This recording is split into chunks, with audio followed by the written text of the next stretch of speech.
बिस्मिल्लाहिर्रहमानिर्रहीम, अस्सलाम वालेकुम। जब आपका मरकज़ ही आपके ख़िलाफ़ हो जाए, जो आपकी सबसे बड़ी ताकत हो वही आपके मुखालिफ हो जाए, वही आपसे नाखुश हो जाए, तो फिर तो आप गए, फिर आपका कुछ नहीं बचता। अगर हम पाकिस्तान की बड़ी पार्टीज़ की बात करें, बड़ी पॉलिटिकल पार्टीज़ की बात करें, तो हम तहरीक इंसाफ को अगर देखें तो इसके बारे में ये ज़्यादा कहा जाता है कि नौजवानों की ज़्यादा तादाद इनको फॉलो करती है। इसलिए आप देखिए कि तहरीक इंसाफ के ख़िलाफ़ अगर गाली नुमा अल्फाज भी जो इस्तेमाल होते हैं वो यूथ के हवाले से ही, नौजवानों के हवाले से ही इस्तेमाल होते हैं कि जी ये देखिए जी नौजवान किस तरफ लग गए हैं, और इस तरह की बात की जाती है। तो बाकी भी होते हैं, जाहिर है लोग साथ होते हैं, ऐसा नहीं है, लेकिन प्रीडोमिनेटली यानी ज़्यादा लोग किस तरह से सपोर्ट कर रहे हैं तो इस तहरीक इंसाफ के बारे में है कि जी नौजवानों की जमात है और मिडिल क्लास की जमात इसको कहा जाता है। पीपल्स पार्टी की हम बात करें तो ये कहा जाएगा दही इलाके, किसान, उनकी ज़्यादा फॉलोइंग पाकिस्तान पीपल्स पार्टी के लिए है। जिस तरह MQM की अगर सिंध की शहरी आबादी की बात करें तो वहाँ उनकी फॉलोइंग नज़र आती है, उर्दू स्पीकिंग फॉलोइंग नज़र आती है। बलूचिस्तान अवामी पार्टी की बात करें तो वडेरे हैं, उनका जहाँ असर रसूख है वहाँ उनके लोग आपको फॉलो करते नज़र आएंगे। फजलुर रहमान साहब की बात करें तो मजहबी एक जो ख़ास एक मजहबी तर्ज का वोट है वो फजलुर रहमान साहब के साथ है। इसी तरह अगर नून लीग की बात की जाए तो ये कहा जाता था कि जनाब अर्बन जो क्लास है, जो ताजर बरादरी जिसको आप कहते हैं, कारोबारी तबका जिसको कहते हैं, इंडस्ट्रियलिस्ट जिसको कहते हैं, वो जनाब नून लीग का असल फॉलोअर है, वो असल उनकी ताकत थी और वही लोग आपको इनके दरमियान बड़े बड़े ओहदों पर नजर आते थे। अब हुआ यह है कि वही ताजर बरादरी खिलाफ ही हो गई है नून लीग के, ना सिर्फ नून लीग के इस हुकूमत के खिलाफ हो गई है बल्कि जिसको कहते हैं डिफाइंस, कि अब तो वो इनके खिलाफ उठ खड़े हुए हैं और कहा है कि ऐसी की तैसी, क्योंकि हुकूमत ने कहा कि जनाब एनर्जी हम प्रोवाइड नहीं कर सकते, तवानाई का बहरान मुल्क में बहुत ज़्यादा हो गया है, हत्ता के तारीख में रिकॉर्ड महंगी बिजली है इस वक्त, रिकॉर्ड महंगी गैस, रिकॉर्ड महंगी, इतनी ज़्यादा महंगाई कभी नहीं थी। उसके बावजूद उन्होंने कहा कि जनाब बिजली की बचत हमने करनी है और 8 बजे के बाद कोई दुकान नहीं खुलेगी, दुकानें बंद, मार्केट्स बंद, कारोबार बंद, यह ऐलान कर दिया। अब हुआ क्या है, वही ताजर बरादरी जो इनके लिए रीढ़ की हड्डी थी वही उठ खड़ी, उन्होंने कहा ऐसी की तैसी हम नहीं मानते, सवाल ही पैदा नहीं होता कि हम ये होने दें। अब आप ये देखिए कि शॉर्टफॉल क्या हो गया है, इतनी महंगी बिजली होने के बावजूद, इतनी महंगी, तारीख में इतनी बिजली महंगी नहीं थी। पिछले साल मैंने देखा कि इस वक्त ये चीज़ शेयर हो रही है कि एक साहब हैं वो 280 के लगभग उनका यूनिट इस्तेमाल हुए तो जी 2900 कुछ रुपए बिल था, चले 3000 लगा लें आप। अब वो 240 यूनिट इस्तेमाल हुए हैं और बिल है जी 8000 रुपए से ज्यादा। अब आप अंदाजा लगाइए कि यूनिट भी कम हुए हैं, बिल कितना हो गया जनाब, 3 गुना। ये एक साल के अंदर अंदर आपसे अर्ज कर रहा हूं। तो बिजली के बिल इतने ज्यादा आ रहे हैं और लोड शेडिंग शहरों में 8 घंटे तक दौरानिया चला गया है, रोजाना 8 घंटे तक। आप सोचिए जरा, अभी भी आप यकीन जानिए कि मेरे घर में लोड शेडिंग है और मैं खुद हैरान हो रहा था, मैं पूछ रहा था कि अभी तो लाइट आई थी, उनका जी बस इस तरह हो रहा है, कभी घंटे के लिए आ रही है, आधे घंटे के लिए आ रही है तो फिर चली जाती है। ये तो हाल हो रहा है इस वक्त। तो ये सूरत हाल है पाकिस्तान के शहरों की। जब तवानाई ही नहीं होगी तो कारोबार क्या चलेगा। अब दुकानदार कह रहे हैं कि जी ये नहीं हो सकता, पीक आवर्स में तो हमसे बिजली के चार्जेस भी ज्यादा लिए जाते हैं, अरबों रुपए का यहां पर बिजली कंपनियों को नुकसान हो जाएगा, हमारा कारोबार पहले ही नहीं है, हम क्या करें, हम तो पीक आवर्स की जो बिजली इस्तेमाल करते हैं उसका बिल भी ज्यादा देते हैं, हम तो पे करने वालों में से हैं और आप हम पर ही जुल्म कर रहे हैं। तो जब आपका मरकज आपके लिए सबसे ज्यादा बड़ा सपोर्टर, क्योंकि ये होता है था मरात और दीगर चीजें, आप देखिए जिस तरह कहा जाता है रिटेलर्स के लिए टैक्स लेकर आए, इन पर भी टैक्स लगाएं, तो वो नून लीग उस तरह से नहीं करती। माजी में भी इसाक डार साहब जिसको कहते हैं हमने बड़ी तरक्की की, इन्होंने क्या किया कि इंपोर्ट्स ही इंपोर्ट्स, एक्सपोर्ट, जब इसाक डार आते हैं एक्सपोर्ट हमारी नीचे चली जाती हैं, जो हमारी कमाई है असल। क्या करते हैं ये डॉलर को मसनूई तरीके से रोकते हैं, वो आपको चीजें बाहर से सस्ती मिल रही होती है, मुल्क में कौन बनाएगा, बाहर से सस्ती मिल रही है, तो बहुत ज्यादा वहां से खरीदारी होती है। तो ताजिर बरादरी उस वक्त वो जी 2013 से 18 तक गोल्डन पीरियड था जी, वो खुश हो गए कि जनाब बाहर से सस्ती चीजें आ रही हैं और यहां बिक रही हैं और जनाब ये काम चल रहा है। वो एक मसनूई बबल, और वो 2016-17 के बाद ही बैठना शुरू हो गया था और उसके बाद फिर बर्बादी एक साल में ही नजर आने लग गई थी। तो ये इनकी चाल होती है। अब आप ये देखिए, अगर आप खबरों का जायजा लें, डॉलर ऊपर चला गया, बिजली का शॉर्टफॉल 5300 मेगावाट हो चुका है कम से कम, और 8 घंटे लोड शेडिंग हो रही है। डॉलर फिर बेकाबू होता चला जा रहा है, वो नहीं रुक रहा, बड़ा कहते जी अब और नहीं ऊपर जाएगा। जबकि दूसरी तरफ क्या नजर आ रहा है, खुद हुकूमत कह रही है बढ़ती महंगाई, कर्जे और माहौलियाती तब्दीली मईशत को दरपेश बड़े खतरात करार दे दिए हैं। हुकूमत खुद बता रही है अगले साल जनाब ये। तो इन्होंने फिर किया क्या है, ताजरों ने तवानाई प्लान पर अमल दरामद से इनकार कर दिया। चलो जी फारिग, ये देख लीजिए। फिर जो सबसे अहम खबर, मैंने पूरी डिटेल बतानी, मैंने बहुत कोशिश की इस खबर में से जो अहम तरीन चीजें हो वो आपके सामने रखूं, लेकिन ये पूरी खबर पढ़ने वाली और सुनने वाली है। डॉन में छपी है जी अनवर इकबाल साहब की खबर। उन्होंने इंटरनेशनल माहिरीन से और खास तौर पर IMF से जुड़े लोगों से बात की है और उन्होंने कहा कि हालात ऐसे हैं कि लोगों ने कहा है जी हमारा नाम डिस्क्लोज नहीं करना, हमारा नाम ना आए, और उन्होंने जो चीजें बताई हैं वो सुनने वाली हैं। रोंगटे खड़े हो जाते हैं कि मुल्क में क्या तबाही ले आई है हुकूमत और क्या होने वाला है। ये बहुत जरूरी है आप सबके लिए जानना कि आने वाले दिनों में क्या होने वाला है इस मुल्क में, मईशत किस तरफ जा रही है। जो डिफॉल्ट की बात होती है, IMF की बात होती है, असल हकीकत क्या है, ये खबर छप चुकी है। आइंदा माली साल का बजट IMF के तहफ़्फ़ुज़ात दूर करने से कासिर। कोई IMF के तहफ़्फ़ुज़ात दूर नहीं हुए, IMF गया और अब IMF ने डील भी नहीं करना निगरान हुकूमत से भी उस तरह और इनसे भी नहीं। जबकि दूसरी तरफ वज़ीर ममलकत साहिबा क्या फरमा रही हैं, आयशा गौस पाशा साहिबा, बजट में FBR के नए टैक्स महंगाई का पेश खैमा साबित नहीं होंगे। अरे वाह, टैक्स लगेंगे लेकिन महंगाई नहीं आएगी। मोहतरमा पहले इतनी महंगाई होगी और उन्होंने कहा जी आलमी स्तर पर महंगाई नीचे आ रही है, मुल्क में भी नीचे आ गई है। मई में रिकॉर्ड महंगाई हुई पिछले महीने। कौन सी दुनिया में रहती हैं आप? 38% महंगाई, पाकिस्तान की तारीख का रिकॉर्ड बना है 76 साल का। पिछले महीने की बात कर रहा हूं, अभी ये महीना मई का जो गुजरा है।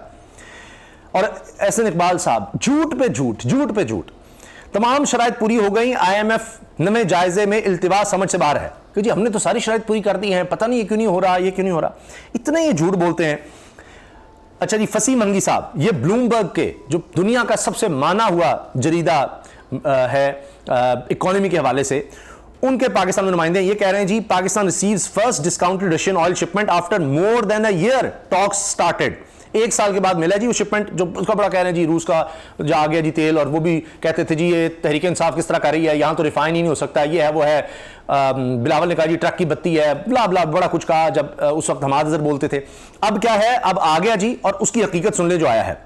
अब उसका क्रेडिट भी लेते हैं लेकिन उसकी हकीकत यह है, the shipment was transacted in dollars, dollars में इसकी पेमेंट हुई है, तो हमें क्या फायदा हुआ, डॉलर्स तो फिर भी गए। दूसरा, no other shipment expected until a new agreement, this was a single cargo test project. कोई और मुआहिदा ही नहीं है, कोई और कार्गो भी नहीं आना, अब नया मुआहिदा होगा तो फिर देखा जाएगा। ये तो एक टेस्ट था सिर्फ, ये है असल हकीकत। आना शुरू हो गया जी रूस से सस्ता तेल आएगा, जिस तरह पहले आपने सुना वो मुसद्दिक मलिक साहब ने कह दिया था जी वो क्रॉस सब्सिडी 100 रुपया तेल सस्ता देंगे, फिर उससे भाग गए। फिर सस्ता तेल जी रूस से आ रहा है, फिर उससे भी भाग गए, नहीं उससे कोई फर्क नहीं पड़ेगा।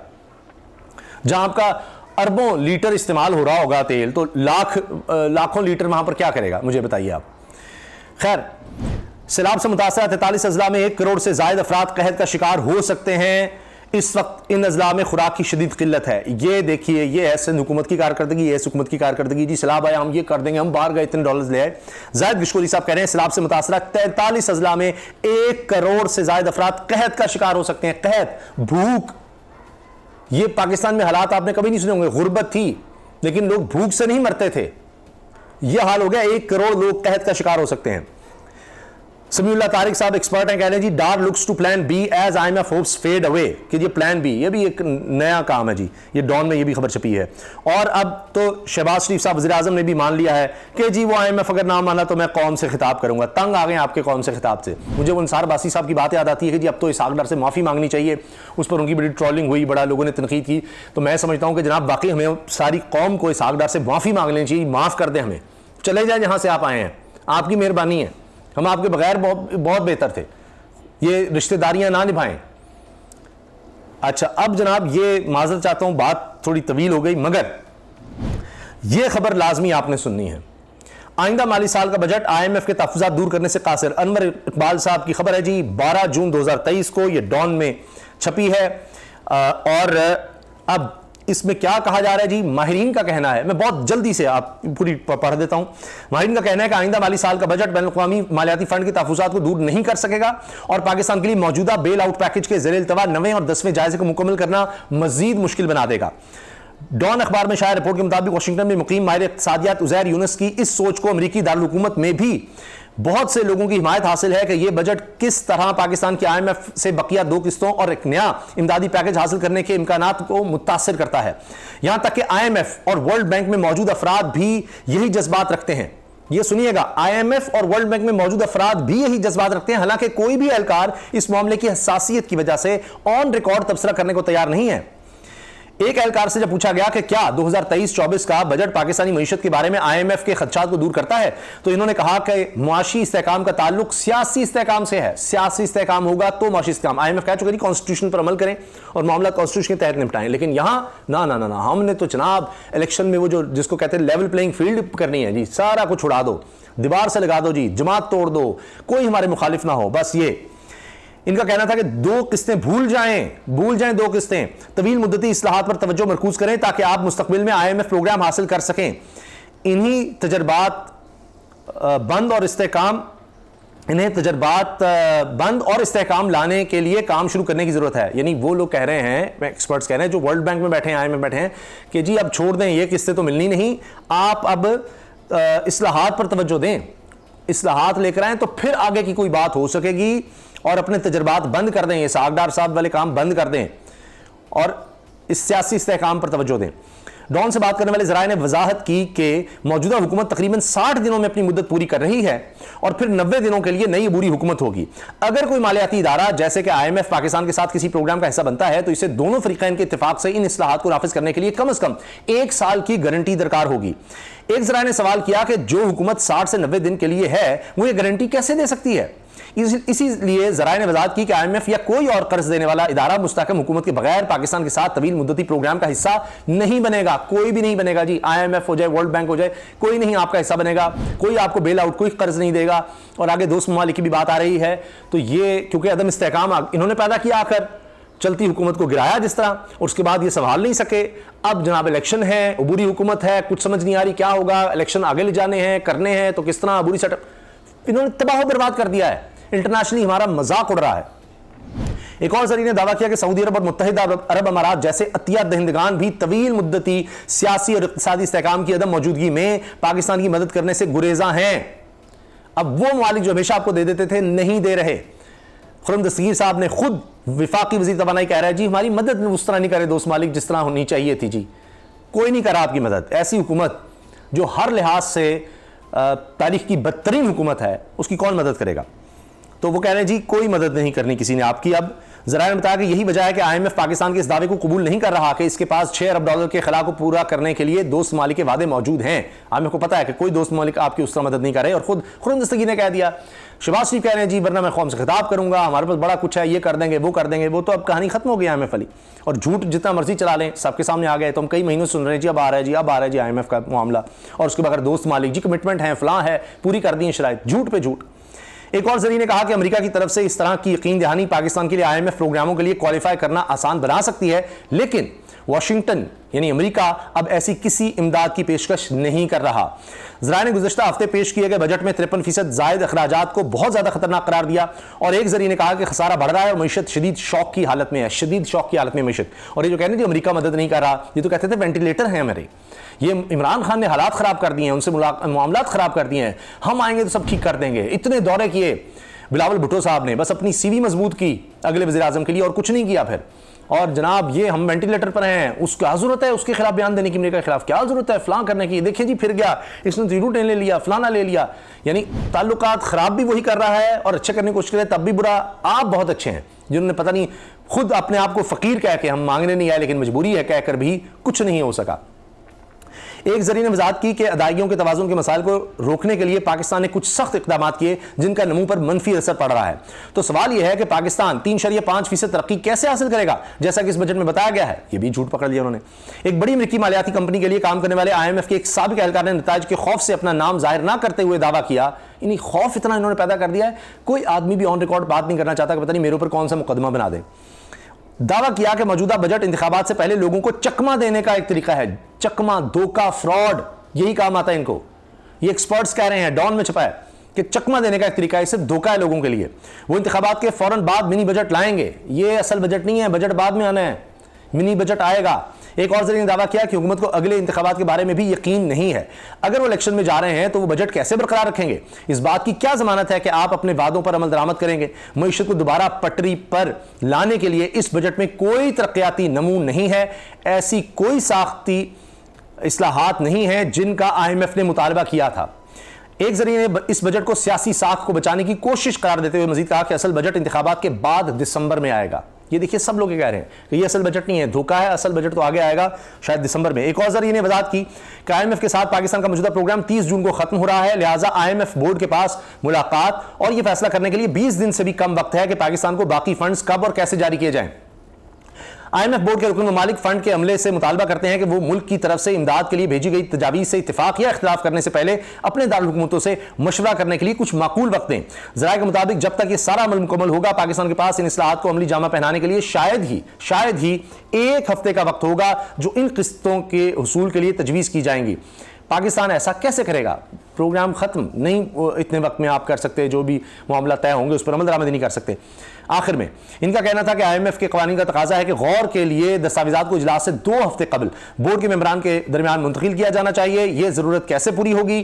IMF के एक साबिक अहलकार ने कहा कि अगर मैं पाकिस्तान के लिए IMF मिशन का सरबराह होता तो मैं कहता कि यह ख़त्म हो गया है।